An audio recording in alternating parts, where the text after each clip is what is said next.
Welcome everyone, and thank you for joining us today for our webinar titled Studying Smooth and Striated Muscle Function Using Advanced Tissue Bath Systems. This is Liam Sanyo from Inside Scientific, and I will be your host for today's event.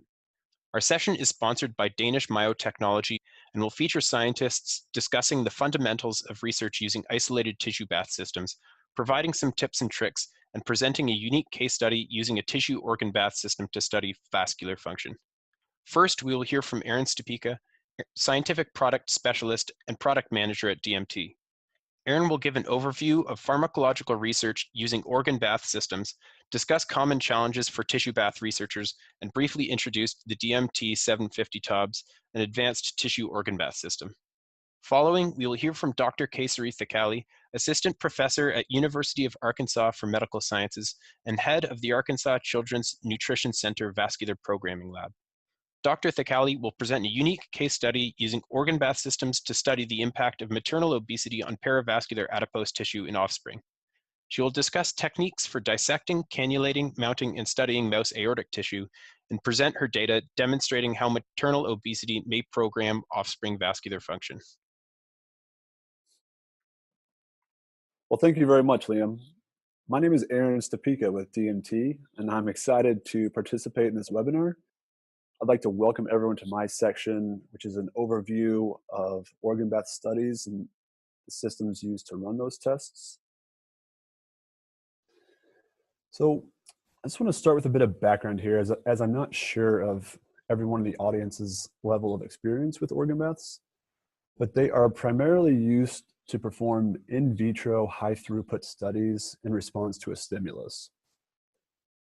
You can use a pretty varying degree of tissues. Primarily, we see large vessels like aorta or large arteries or trachea. We've seen skeletal muscle strips like ileum, colon, gastric antral, sphincter, bladder strips, or penile muscle. We also have customers using papillary cardiac muscle tissue.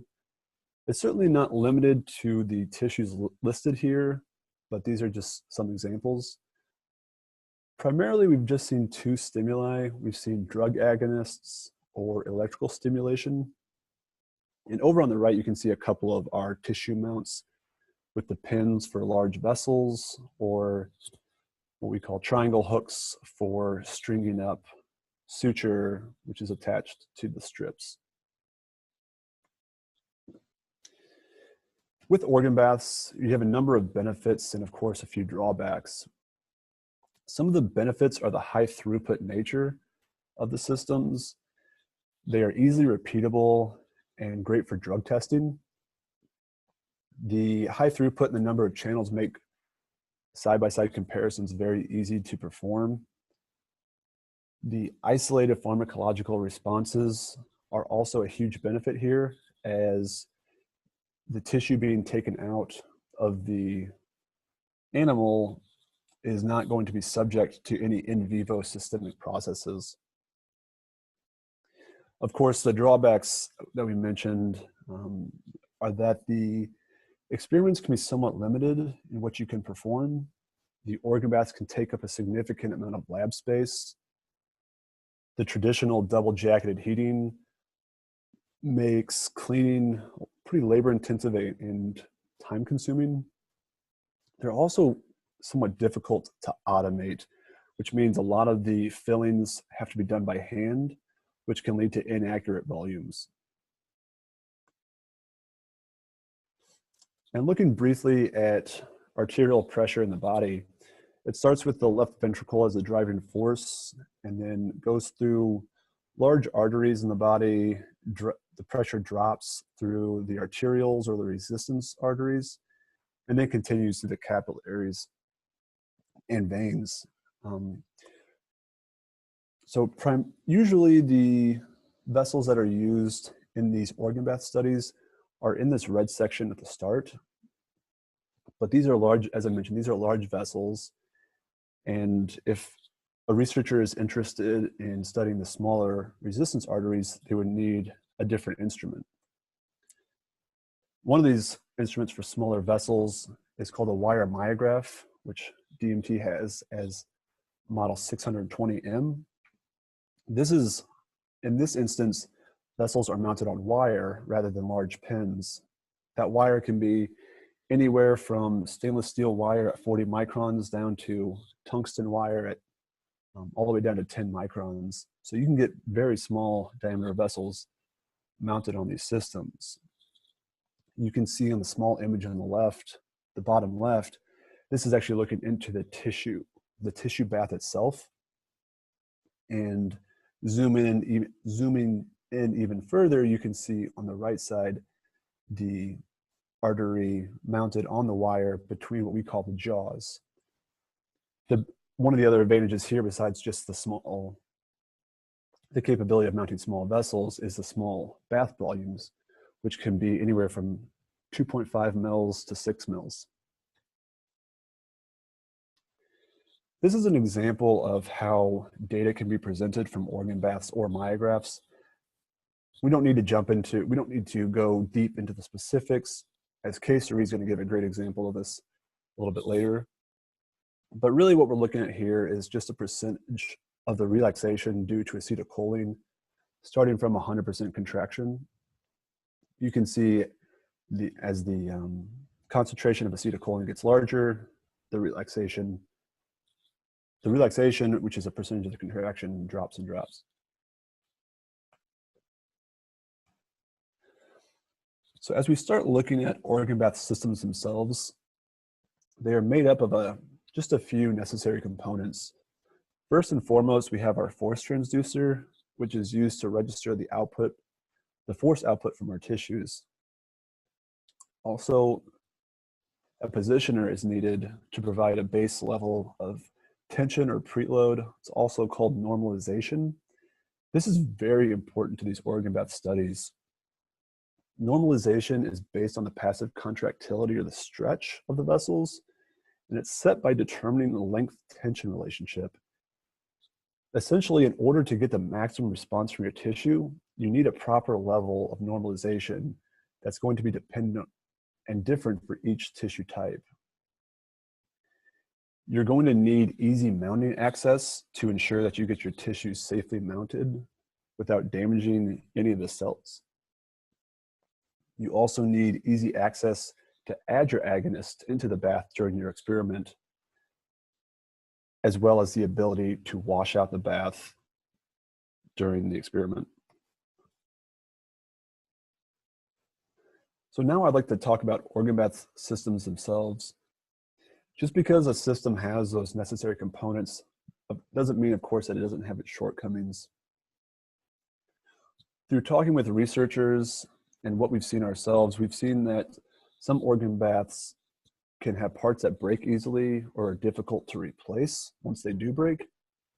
Oftentimes, homemade systems will need parts made from machine shops or ordered from different companies, which can lead to some significant downtime before a channel is fixed.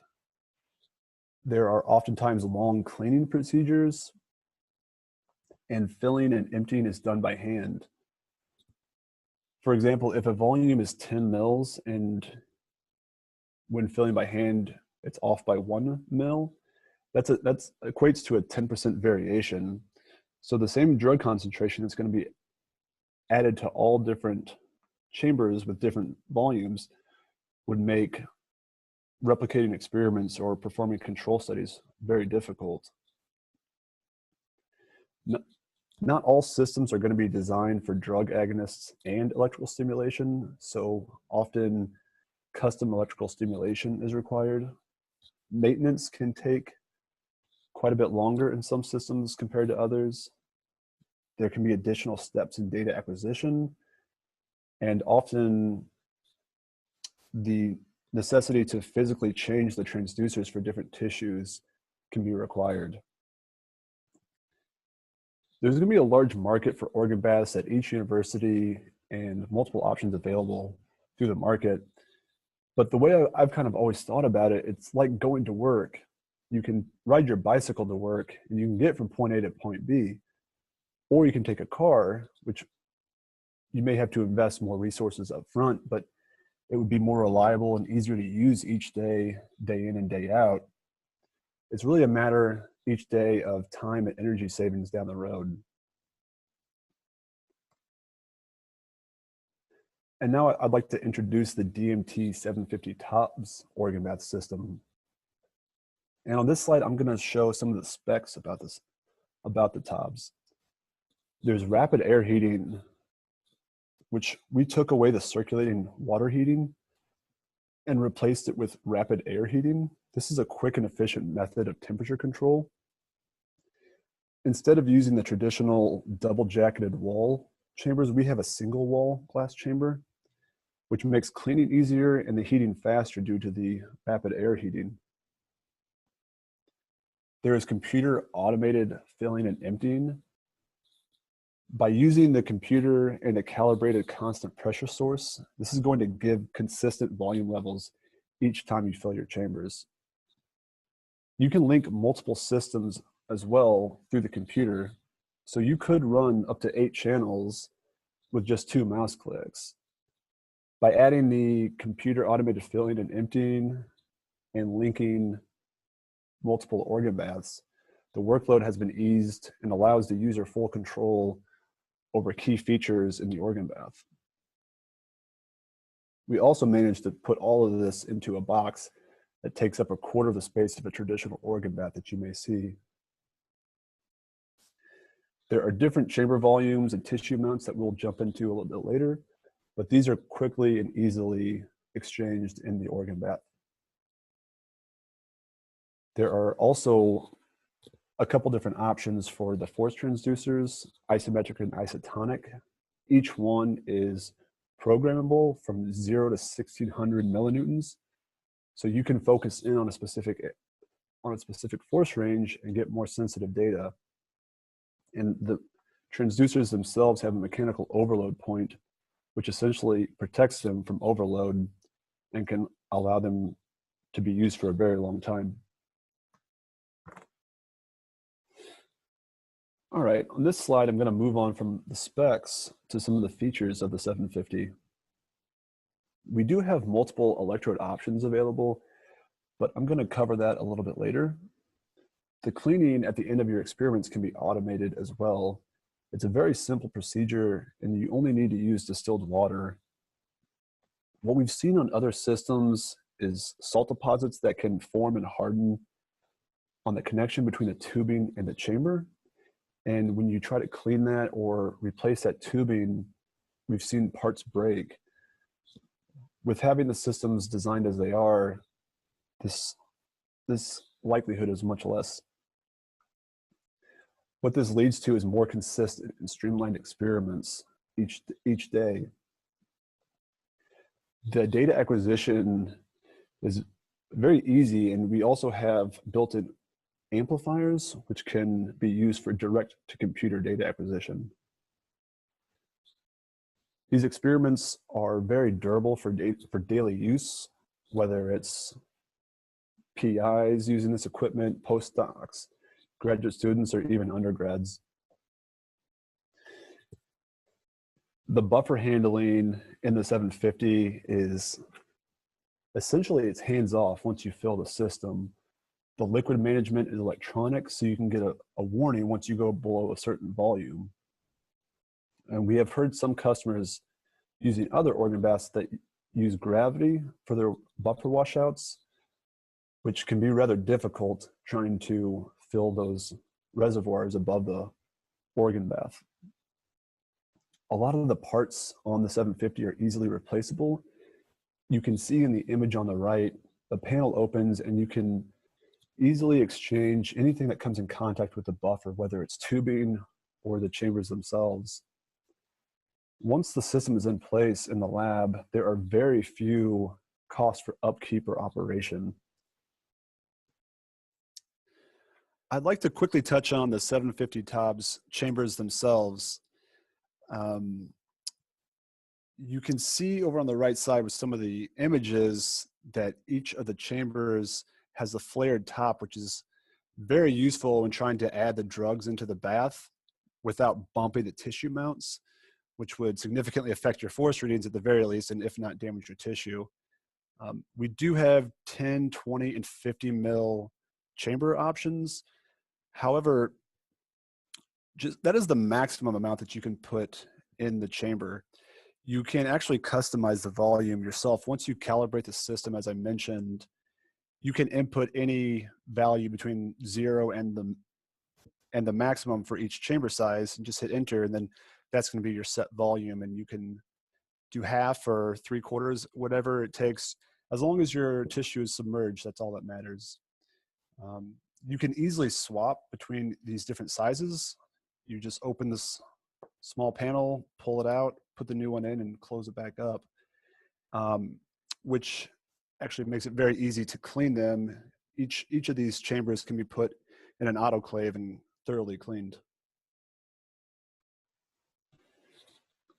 This slide shows a couple of the electrical stimulation options. We have 2 electrode types for the tissue strips. You can see on the right side the 2 different options. We do have 2 stimulators, what's called the CS4 and CS8, which can both be controlled through the computer to set up your stimulation protocols. However, you're not limited to these stimulators. You can use any stimulator that you already have in the lab or already like to use. On this slide, we have the basic setup of a 750 TOBS. You can see the unit on the right, and there's very little that is needed. It's a very clean system. All that's needed is a pressure source, and that's connected to the back of the organ bath from either a gas tank or a benchtop air source. And besides that, you would only need a computer to run the controller software during your experiment or for data collection.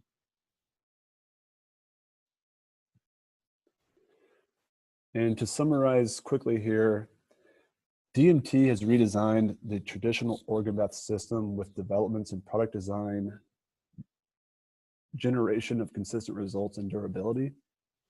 The redesign essentially makes for a cleaner system with fewer parts that can break or need cleaning each day. The system is adaptable for different tissues, varying forces and stimulation options. The control software is minimal, but it also allows for customization and automated washes and cleaning. Thanks so much, Liam, for the introduction. I'm really excited to be here today, and I'll be describing how to use the DMT 750 TOBS organ chamber system to assess arterial contractility in the context of material obesity programming. My goals for today's presentation are to demonstrate that organ bath systems can be used to study the function of perivascular adipose tissue, which I'm going to be calling PVAT for the rest of this presentation. Also, that the adipose tissue surrounding arteries, or this PVAT, can actually regulate arterial function. And then finally, we'll just go over a little bit of data showing how maternal obesity may actually program offspring vascular function. So I just wanted to start out with a really brief background about why my lab is really interested in studying maternal programming of the cardiovascular system. So we know that the intrauterine environment plays a really important role in shaping adult health and disease susceptibility. And so this fetal origins of adult disease hypothesis really postulates that there's a link between maternal nutrition during pregnancy and increased offspring risk of cardiovascular disease. So a number of factors such as environmental chemicals, maternal habitus or disease during pregnancy, maternal diet and exercise, paternal factors, and also neonatal diets can all cause changes in epigenetics, stem cells, nutrient flux, placental changes, and these all can affect our risk of obesity, cardiovascular disease, and metabolic dysfunction. And there really is this important gap in our mechanistic understanding of how maternal obesity can affect offspring blood vessel function and the associated development of cardiovascular disease. And so we know that obesity is related to a number of cardiovascular diseases such as atherosclerosis, hypertension, and heart disease. And some of the common factors thought to be linked between obesity and these cardiovascular diseases are insulin resistance, inflammation, sympathetic tone, and free fatty acids. And I'm really interested in understanding how perivascular adipose tissue can be this important link between obesity and cardiovascular disease. And so perivascular adipose tissue is this unique depot of adipose tissue that surrounds a lot of the blood vessels throughout our body. And so like adipose tissues that are found in other anatomical locations, perivascular adipose tissue could be characterized as either being brown or white fat, or a mixture of both of these types of adipose tissue. And so what I'll be talking about today is the perivascular adipose tissue on the thoracic aorta. And this perivascular adipose tissue has a brown adipose tissue phenotype, and it has high expression levels of UCP1, or uncoupling protein 1, which is a marker of brown adipose tissue. However, the PVAT that surrounds the mesenteric arteries has a white adipose phenotype, and it has these large fat droplets and very low UCP1 expression. So under physiological conditions, perivascular adipose tissue, like other adipose depots, releases many factors and adipokines. And these adipokines can act in a paracrine manner to affect neighboring smooth muscle cells and endothelial cells to control vascular tone or diameter. And so in healthy arteries, PVAT is normally anti-contractile through the production of adipose-derived relaxing factors such as adiponectin, hydrogen sulfide, and nitric oxide. And these adipokines are also anti-inflammatory and anti-proliferative. However, under pathological conditions such as hypertension, the PVAT function changes, and the production of these adipose-derived relaxing factors is reduced. Also, PVAT begins to release these pro-inflammatory and proliferative adipokines such as leptin, visfatin, resistin, and TNF-alpha. And so this next diagram here reflects these changes in PVAT function that can also occur in obesity. So in lean individuals, PVAT normally promotes the relaxation of arteries through adiponectin production. But during obesity, there's a reduction in adiponectin production and also an increased PVAT production of angiotensin II, chemarin, and leptin. And these factors all promote vasoconstriction and mitosis and contribute to changes in arterial tone, peripheral resistance, and vascular remodeling. And so today I want to describe how you use the DMT 750 TOBS organ bath system to assess PVAT function. And so we'll be going through the various steps of using the organ bath system to perform an isometric tension recording experiment to assess mouse thoracic aorta PVAT function. And so these steps are going to include how to dissect the aorta and really prepare it for the organ bath system, how to place these aortic helical strips in the organ bath, important parts of beginning experiments such as pulling, passive tension, and equilibrating our tissues, how we assess tissue viability to make sure our tissues are healthy enough to perform our experiments, and then I'll just briefly go through a little bit of experimental design things to think about and data quantitation. And so I'm going to go through each of these steps in a little bit more detail. So the very first step that we need to do is to collect our aortic tissues and also dissect them and prepare them for the organ bath system. And so there's some things that we're going to need here to do these experiments. First, we like to use these dissection dishes with a black silastic foundation. And this black foundation is really important because the blood vessels are kind of white colored and see-through, and so the black foundation of this dissection dish really provides the contrast to help us with dissection and for visualization. We typically cannulate the blood vessel because the tube onto a cannulation wire that's made out of tungsten, and this cannulation wire really provides support while we can dissect off different parts of the blood vessel without damaging it. Another important part of these experiments are to have physiological salt solution, and I'm going to describe the composition of this in the next slide. But this is basically the liquid. This is like your blood without all the cells. So it's the chemical composition of your blood without your red blood cells and your white blood cells. We also need a number of tools for doing careful dissection without damaging the tissues, and these include small iris or Vanna's scissors and very fine forceps, like Dumont number 5 forceps. And also we need some silk suture to attach these strips of aorta that we're going to cut to a stationary metal rod and a force transducer. And then once we dissect our tissues and cut these helical strips, we're going to place them in the organ bath. And the idea of the organ bath is that these tissues are put into a solution that is very similar to what they're like in our body. So the physiological solution has a similar composition to our blood without the cells. the organ chamber is warmed to 37 degrees Celsius, and then it's also aerated. So we use a medical grade gas mixture of 95% oxygen, 5% CO2, and this is to provide proper oxygen for the tissues to be healthy and contractile. So I mentioned in the last slide that I was going to describe the composition of physiological salt solution. And so the physiological salt solution is isotonic, so it's the same tonicity of our blood. It has a lot of the same compounds like sodium chloride, potassium chloride, magnesium. It's a bicarbonate-based buffer. There's glucose in there, so the tissues have a source of energy to contract. And then finally, which is the last thing that's very important for muscle contraction, is that there is calcium present in this solution. So the first note here is that when you're making your PSS solution, usually we mix all of the components except for the calcium chloride. And so you mix those and you bring them up with water, and then you add your calcium chloride at the very end after everything has dissolved. And this is because calcium chloride can often fall out of solution. And then if it's not in solution, it's not going to be available for the tissues to contract. And then, as I mentioned, this is a bicarb-based buffer.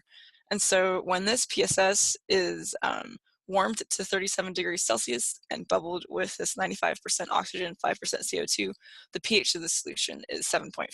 And so that's just an important thing to remember, that probably when you're doing your dissection at room temperature, your PSS is not quite at physiological pH. But when your tissues are in the organ bath system, they are at a physiological pH.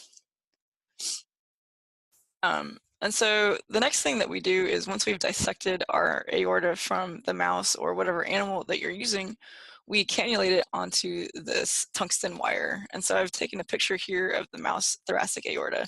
So you can see that there's a lot of fat surrounding this aorta. And then you can see this wire right here is actually being threaded through the aorta. And so then the black thing in the back is the black silastic foundation for the dissection dish. And so we can just push this wire into this dissection dish, and this helps hold our blood vessel still.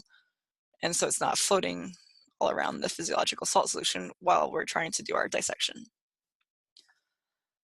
And then if you're going to do experiments without the PVAT attached, so you want to dissect it off. And so this is where you need your very fine forceps, your Dumont number 5s, and your iris scissors.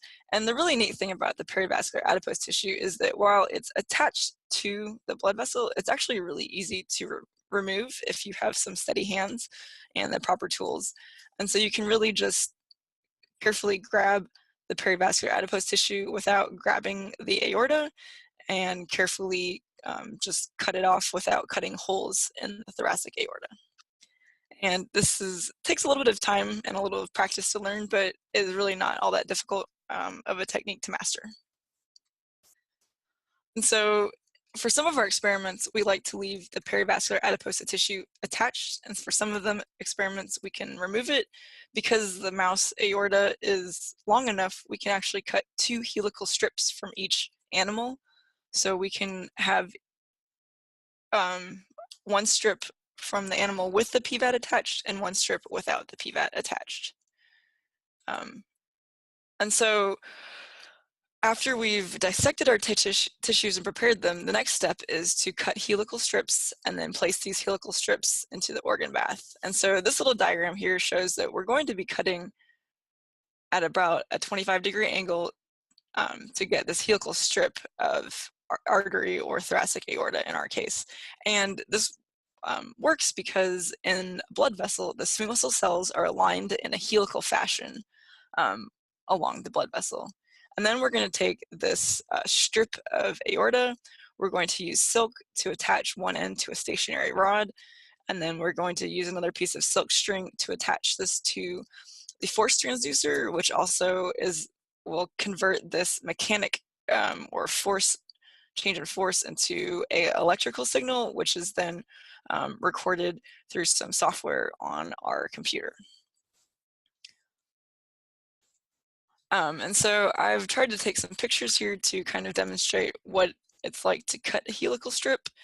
And so this picture right here is the mouse thoracic aorta, in which we've completely dissected off all of the perivascular adipose tissue. And so I'm holding the very end of the aorta with the forceps, holding my scissors at maybe a 25 or 45 degree angle, and just very, very carefully cutting small pieces of this aorta until it becomes, instead of being a tube, it becomes a long strip of aorta. And so then the middle picture is, again, the same piece of tissue, but you can just see how it is no longer a tube, but is a strip of aorta. And then the far right picture is a picture of aorta with the PVAT that is still attached, that I'm cutting into a helical strip. And so these helical strips are then, we're going to use silk sutures to attach them to these stationary rods. And so it's easier to see on the picture on the right with the PVAT dissected off, but I've tied a little piece of silk onto this bottom end of the aorta, and then tied the rest of that piece of silk here onto the stationary rod that will go into the organ bath chamber. And then I've also tied a longer piece of silk suture here at the top of this blood vessel, and then this piece of silk will be going up to the force transducer. And I've also done the same thing here on the picture on the left of the aorta with the PVAT attached, but because there's so much fat, it's a lot harder to see where the knots are. But then we take this rod and we place it in this 20 mil chamber that's part of the TOBS system. And so on the left is the picture of the aorta with the PVAT that is still attached. And on the right, we have the aorta with the PVAT dissected off. And it's hard to see, but there's this silk going all the way up from this tied to one end of the aorta, and it's going all the way up here. There's another hook up there, and then that is attached to the force transducer. And this is just zooming in a little bit more, seeing places where I've tied the silk to the blood vessel and the stationary rod. And so right now I've turned the gas off just so that you can see a nice clearer picture. But in the TOBS system, there are the 95% O2, CO2 bubbles up from the bottom, and so it gases the whole chamber so the tissue is oxygenated. And then back here, this whole chamber blows warm air to maintain the chamber at 37 degrees. And so once we've strung our tissues up into the organ bath system, the next important step is to pull passive tension. So when our blood vessels are in our body and blood is pumping through them, they're all stretched to this length in which the smooth muscle cells are overlapping to provide the most optimal contractile response. And so when we take the tissues out of the body, there's no blood being pumped through them through the heart. And so we need to stretch each tissue to this length at which the smooth muscle cells will respond optimally. And so for each tissue that you decide to use or decide to study, you need to do some preliminary experiments to determine what this optimal stretching tension is, because it's different for each blood vessel that you use. If you use the thoracic aorta or the mesenteric arteries, or if you use the thoracic aorta from the mouse versus the rat. These are all going to be very different. And so we do what's called length tension curves, where you can stretch the tissue in small increments, and then you add a contractile agonist to the chamber to initiate contraction, and you can make a graph to determine at which stretch or which length do these tissues contract maximally.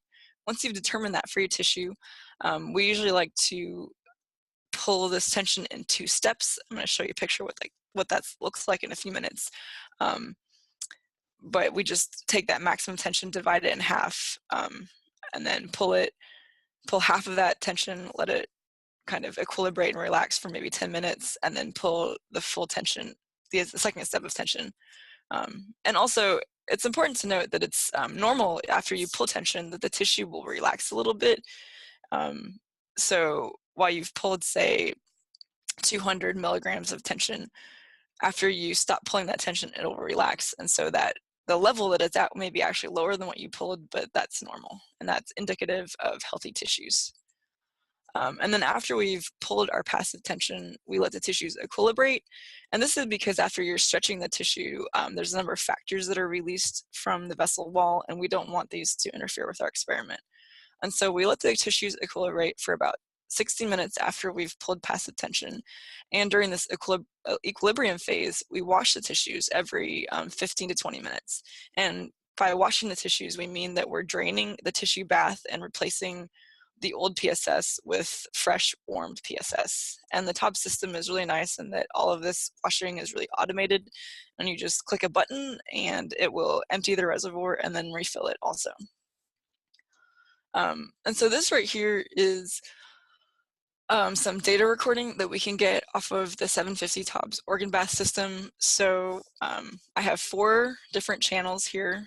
There are 4 chambers on the TOBS, and I've written my animal number here and then indicated whether the PVAT is attached, like in channel 1 or channel 2 is a different animal and the PVAT is dissected off. And so what we see is time on the x-axis. And you can see there's little timestamps down here at the bottom. And on the y-axis is the milligrams of tension. So this is the milligrams of tension that each tissue is pulling on the force transducer, because it's tied, one end is tied to that force transducer.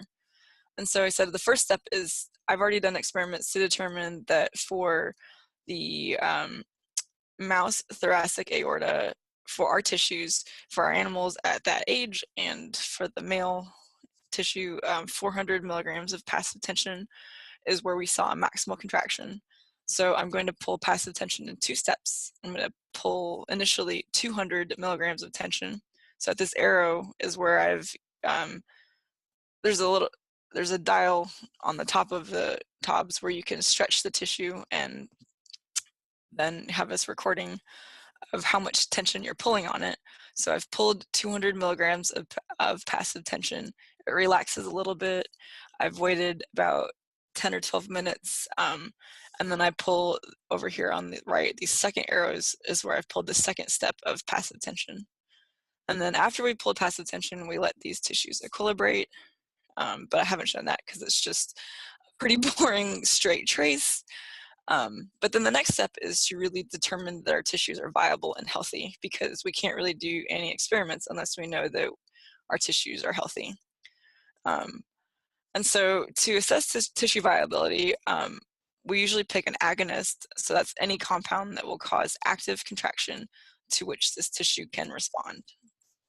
And so this here is a trace from some studies. Again, this is the mouse thoracic aorta, and some samples have the PVAT attached.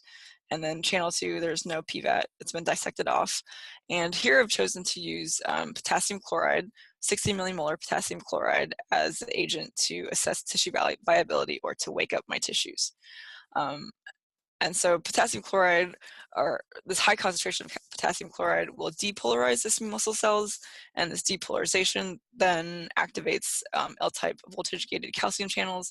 Calcium can get into the smooth muscle cells and then initiate vasoconstriction. And so at this arrow right here, this indicates where I've added the 60 millimolar KCl to the organ bath. And since we have our tension here on the y-axis, shortly after I add the 60 millimolar KCl, you can see that there's this upward deflection in the line, and that means that the tissue is actively contracting and pulling down on that force transducer. And so we see a really nice, robust contraction here, so I was fairly confident that my tissues were viable and healthy, and we could move on to some other steps of our experiment. But there are a few more nuances to assessing tissue viability. So in that case that I just showed you, I use potassium chloride as the agonist to induce active contraction. But you can use other agonists to wake up your tissues or assess viability, such as using the alpha adrenergic agonist phenylephrine. And so based on really like historical results in the literature, we know that a 10 to the minus 5 or a 10 micromolar solution of phenylephrine will cause maximal contraction of the mouse thoracic aorta. And so in the TOBS system, the chamber is a 20 milliliter chamber. And so to achieve a 10 to the minus 5 molar solution in the tissue bath, we're going to add 20 microliters of a 10 to the minus 2 molar phenylephrine solution. And so because 20 microliters of this 10 to the minus 2 phenylephrine into a 20 ml chamber of physiological salt solution is a 1 to 1,000 dilution, the final concentration of the drug in the chamber is 1,000 times less than the stock. And so this is important just to remember. It's easy to do these 1 to 1,000 dilutions because your volumes, it's 20 microliters.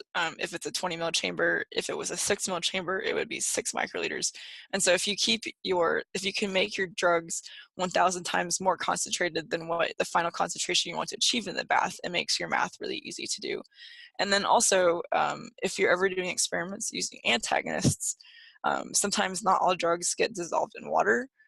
They may use some solvents such as DMSO or ethanol, and typically we want to minimize the concentration of these solvents or these vehicles.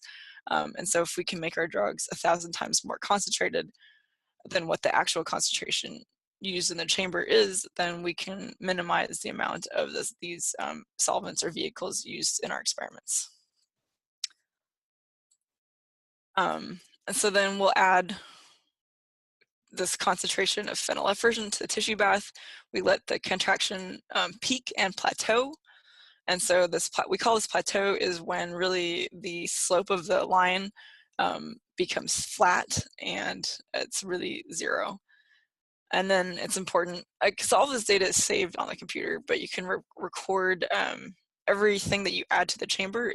It's important to make sure that you record that on your software, just so you know that it's hard to remember exactly what you've done, because there's many things you add to the chamber. And so as long as you mark that on your recording, it's important just for data analysis later on. And so after this contraction plateaus, we typically wash the agonist out by emptying the chambers and then completely refilling them. And again, we make sure to record all of these wash events also. And so if you're wondering how many times you need to wash the chamber to remove all the drugs, it's approximately, they say that the concentration of the agonist in the bath is reduced tenfold with each wash. And so, but also, even if you only wash 3 or 4 times,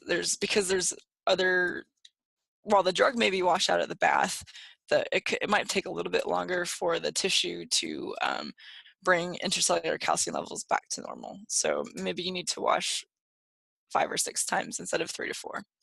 And then after this tissue viability assay, we usually let the tissues rest at baseline tone for about 10 minutes before proceeding with any other additions to the chamber or any additional experimental procedures. And so again, like I said, this is the 60 millimolar KCl wake up I showed you before. At this green arrow is where I had added the 60 millimolar KCl to the bath. We see this increase in tone, and then at some point it plateaus, so the slope of the line becomes flat. And so this would be what my maximum wake up or initial contraction is. And then at this point, I began washing the KCl out of the bath. And so I washed it. And each time I wash it, you can see that the line, the tone or the tension decreases. And so I just kind of keep washing this until the tone returns back down to baseline. Oops, excuse me. And then is pretty stable. And then I don't have it recorded here, but we waited for maybe 20 or 30 minutes before proceeding with our next part of our experiment. And so this here is an example using a different drug, using phenylephrine to assess viability in the mouse aorta.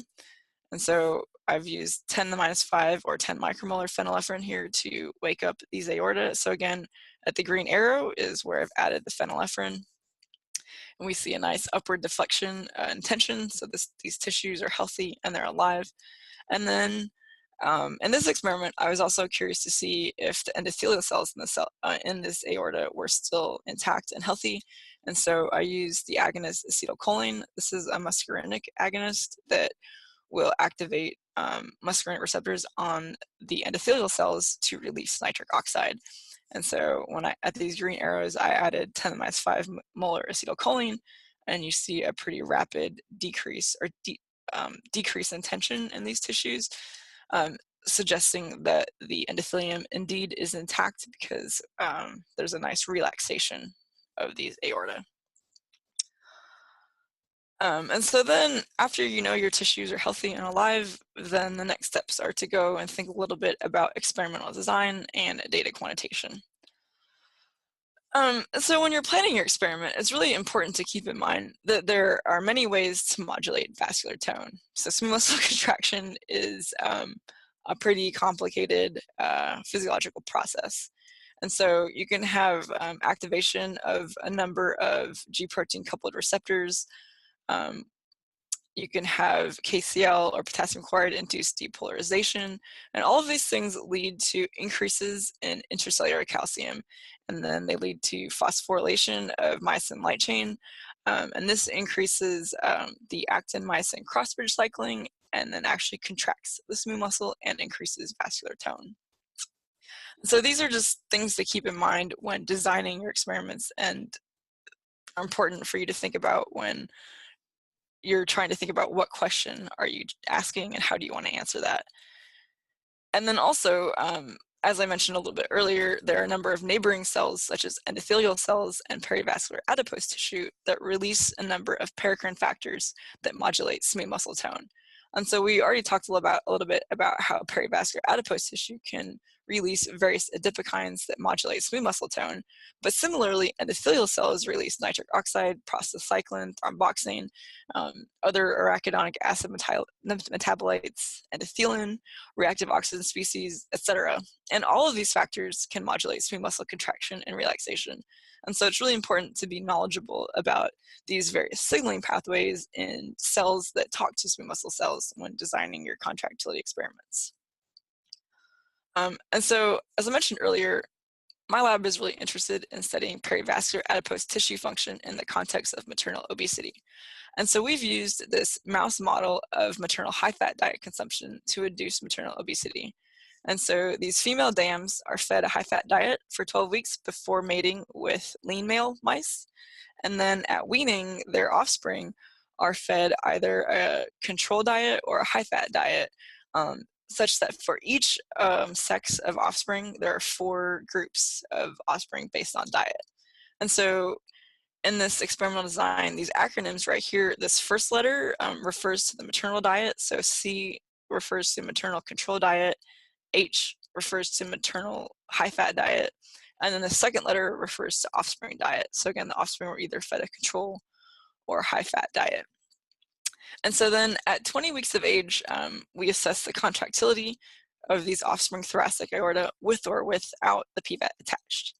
And so the questions that we're asking here are, is the PVAT anti-contractile in the offspring that were exposed to maternal obesity?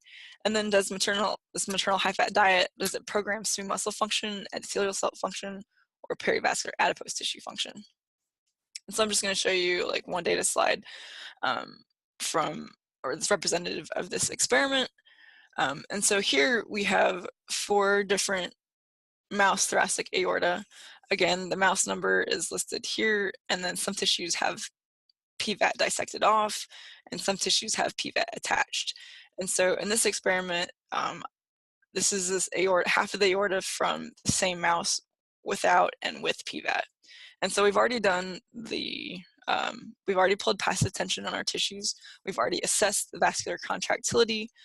And in this part of the experiment, I'm comparing the contractility of this aorta and the presence and absence of PVAT to this compound called U46619, which is a thromboxane mimetic. And so what we've done here is we've added increasing concentrations of U46619 in a cumulative fashion. So we start with a very low concentration, 10 to the minus 9 molar U46669, that really does not cause any contraction. And then we are adding increasing amounts, and in this case, I'm adding it in a log fashion, a log molar fashion, but you can also do half log increments. And you can see that 10 to the minus 8 U46619 induces some contraction. We wait until that contraction plateaus or the slope of this line is not increasing. And then I'm adding the next concentration. Again, it's a log molar increase in U46619, and we keep doing this really until the tissue has maximally contracted to this agonist. And then after we've added this maximal concentration of U46619, I was curious about endothelial function. And so then we added 10 to the minus 5 molar acetylcholine to see if these tissues had any functional endothelium. And so to analyze this data, you pretty much can plot these, or we can compile our data to make these cumulative concentration response curves. And so this top row of graphs here show concentration response curves to this thromboxane mimetic U46619, and while these lower graphs are showing concentration response curves to a different agonist, to norepinephrine. We've plotted the log molar concentration of the drug on the x-axis, and then we've plotted the magnitude of contraction. In this case, it's in millinewtons of tension on the y-axis. And normally, we typically plot the contraction, the millinewtons of contraction, normalized to the initial wake-up contraction, but this can vary depending on how you design your experiment. And so from these graphs, we can conclude that the PVAT is indeed anticontractile. So if we just look at this graph, first graph here, these open squares and open circles are tissues with the PVAT attached. And you can see that with PVAT attached, the contraction to U46619 is significantly reduced. And this is true depending on, or independent of which groups of tissues that you're, or which groups of animals that we're looking at. So in this case, we're looking at offspring from controlled dams fed a controlled diet, comparing them to offspring from a controlled dam fed a high-fat diet. And this last graph is looking at offspring from high-fat dams fed a high-fat diet.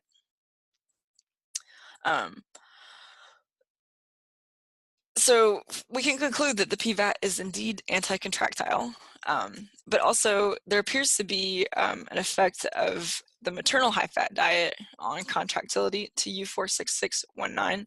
So if we look at this last graph here on the right, these green tissue, or the tissues and the green lines and the green symbols are from offspring exposed to maternal high-fat diet and then fed a high-fat diet postnatally. And we see that there appears to be this leftward shift in the concentration response curve to U46619. And so we can calculate what's called an EC50 value. So that's the concentration of drug that will cause 50% contraction. And we can use statistics to compare if there actually indeed is a leftward shift or an increase in sensitivity to U46619 in this group of animals. So I hope I've showed you today that the TOBS can be used to study PVAT function. Also that the thoracic aorta PVAT normally reduces the magnitude of aortic contraction, and also that maternal obesity may program offspring vascular function. I've listed several resources here that would be really helpful for you in designing any sort of arterial contractility experiments using the TOBS system.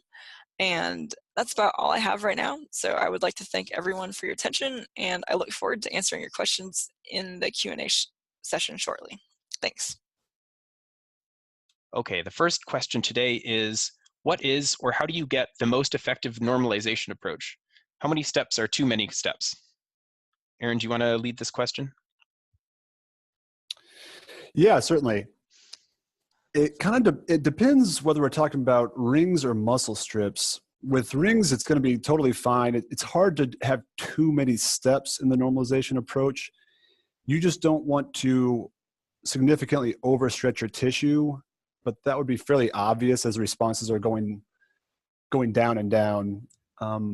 However, with striated tissue or muscle strips, they can get overstimulated if you're using a stimulator for your normalization. Part of that step, though, is to find the minimum current or voltage that would evoke a response. So you have a good chance to lessen that likelihood. However, this question does sound somewhat like it might be from an audience member that is using our myograph. In that instance, if you're using the normalization module, you can't really have too many steps. It just depends on how much time it will end up taking, because it takes about a minute per step. So you could end up taking a little bit too much time out of your experiment. Okay, perfect. And Keshari, do you have anything to add to that? I just would say that for our contractility experiments where we're using strips of tissue, we usually do 2 steps once we've figured out what our optimal length is for stretching. And that seems to work pretty well for us. Perfect. Okay, thanks. And so the second question is, how would you test the response of an aorta to pathogenic stress, such as high blood pressure? Keshari, maybe you could start for this one. Yeah, this is a really great question, and I think this highlights the usefulness, or how you can use this system to really study diseases like high blood pressure. So the way I would set this up experiment is that you would have 2 animals, one that has high blood pressure through whatever means that you choose to induce high blood pressure, and one that doesn't. And since the TOBS has 4 chambers, you can set up where you'd have one chamber having 1 tissue from an animal with normal blood pressure, and then 1 tissue from an animal without high blood pressure. And then if you're looking at contractility or endothelial function, you really have a control for each pathogenic animal there. Perfect. And Aaron, do you have anything to add to that? No, I think that's perfect. Okay, great. And so, Keshari, you talked about potassium chloride a little bit in your presentation. Is it essential as an agent of precontraction, and how should it be administered? Again, this is a really important question. So I talked about using KCL to really wake up your tissue and to assess viability, but you can also use it, like if you're wanting to look at endothelial function, typically we pre-contract our tissues, because if there's not this basal tone on the tissue, then it's hard to see any relaxation. But it's not essential to use KCL. You can use any other contractile agent, either for assessing tissue viability or for pre-contracting to assess endothelial function. So I provided an example where you could use norepinephrine, but it also depends on what sort of receptors and whatnot are present in your tissue. So an anecdotal experiment or experience for me is that I used to study the veins, like the venous physiology, and veins have a different complement of adrenergic receptors than arteries, and so they don't contract very well to phenylephrine, which is an alpha-1 adrenergic agonist, but they do contract very well to norepinephrine. So it's going to depend really on the tissue you're studying and some of the questions that you're. I don't know if Aaron has anything to add. Yeah, I would agree that you certainly do not. KCL is not essential as an agent of precontraction. The one that we recommend is a high potassium PSS buffer, but you can use many different ones, as Keshari mentioned. As far as how it should be administered, you can add it actually directly into the bath, as long as you have the gas bubbling going. That does a very good job of mixing up the bath and distributing that agonist. Perfect.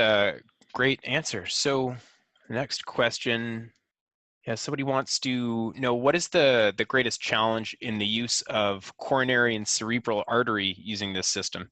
Aaron, do you want to provide your input first? Yeah, sure. I would say that size is going to be the greatest challenge here. Each pin that would have to go through the artery is 200 microns. So you would need a vessel that's a minimum of 400 microns. So these vessels might be a little too small for this system. The 620M, which I briefly mentioned, might be more appropriate. I think Keshari might have some other insight. Yeah, I completely agree with you, Aaron. Especially if you're talking about coronary and cerebral arteries from the mouse, they're pretty small in size, and so carefully dissecting these tissues is a pretty big challenge, and just not handling them too much. But in my experience with using these tissues, the myograph or an isolated perfusion system are a little bit more useful in studying these vessels because they're so small. Mm-hmm. Perfect.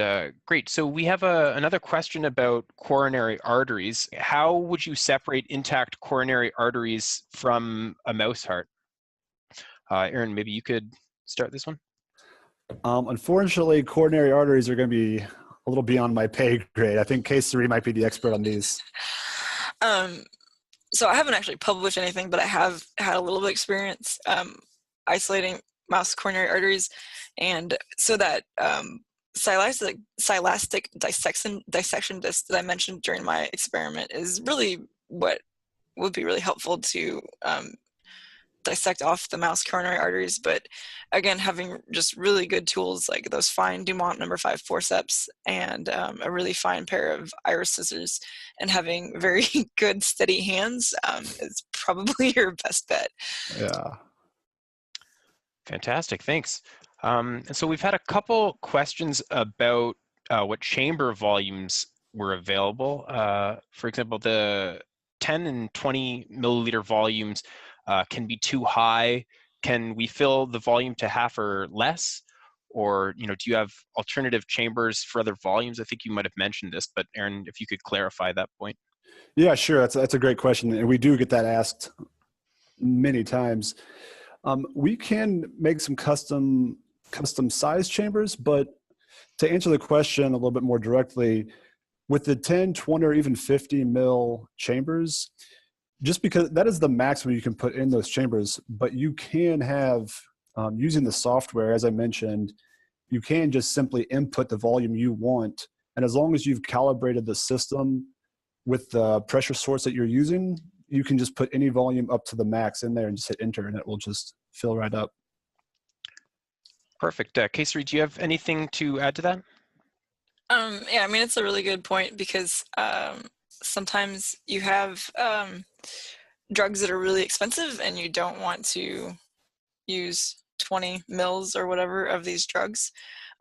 So if we fill the chamber less, we just want to make sure that our tissue is still completely immersed in the solution. Right, right.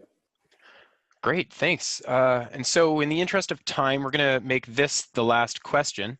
Somebody's asked, what is the maximum force that we can measure with this system?